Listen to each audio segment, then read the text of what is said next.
त्यामुळे सगळ्यांना कळवण्यात आनंद होतोय आपला रथ या ठिकाणी आंतरवाली सराटीमध्ये दाखल।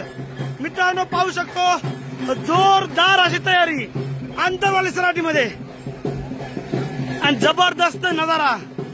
हाच नजारा आपल्याला मुंबईला सोबत दिसणार आहे संघर्ष योद्धा मनोज दादा जरांगे पाटलांसोबत, कारण हा लढा गरजवंताचा आहे आणि यावेळेस गणपती बाप्पा बी आपल्या सोबत आहेत। जबरदस्त नियोजन,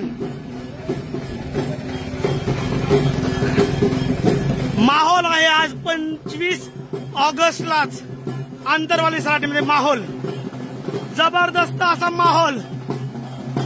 एकीकडे लईजिम सुरू आहे, दुसरीकडे आपला रथ सुद्धा या ठिकाणी आलेला आहे। काय दृश्य आहे, खरंच मागच्या वेळेसच्या आपल्या मुंबईची आठवण होत आहे। आता बदल एवढाच, यावेळेस गणपती बाप्पा सोबत आहेत।